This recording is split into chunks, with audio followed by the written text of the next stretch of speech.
కాసేపట్లో టీపీసీసీ క్రమశిక్షణ committee press meet నిర్వహించనుంది.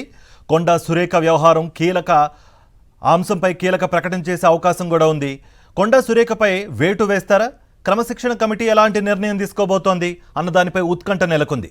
ఇదే అంశంపై గాంధీ భవన్లో మల్లు రవి ఆధ్వర్యంలో క్రమశిక్షణ కమిటీ సమావేశం జరిగింది.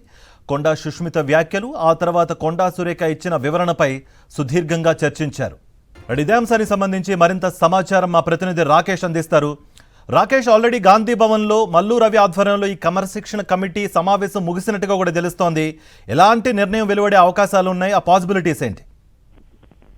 క్రమశిక్షణ కమిటీ సమావేశం ఇంకా కొనసాగుతుంది. ముఖ్యంగా రాజగోపాల్ రెడ్డి అలాగే సుస్మితా పటేల్, చిన్నారెడ్డి చేసిన వ్యాఖ్యలకు సంబంధించిన వీడియోలను క్షుణ్ణంగా క్రమశిక్షణ కమిటీ పరిశీలిస్తుంది. వీడియోలకు సంబంధించిన రికార్డ్స్ తెప్పించుకున్న క్రమశిక్షణ కమిటీ ఒక్కొక్కరు ఏం మాట్లాడారు, ఏ సందర్భాల్లో మాట్లాడారు అనే విషయానిపైన పూర్తిగా నివేదికను పొందుపరుస్తున్నట్టుగా కనిపిస్తా ఉంది. ఎందుకంటే రాజగోపాల్ రెడ్డి అంశం కానీ, అటు కొండ సుస్మిత పటేల్ సంబంధించిన అంశం కానీ, కొండ సురేఖ విషయంలో క్రమశిక్షణ కమిటీ ఏఐసిసికి నివేదిక ఇవ్వాల్సి ఉంటుంది. కొన్ని విషయంలో కూడా ఈ నివేదికను సిద్ధం చేస్తున్నట్టు తెలుస్తోంది.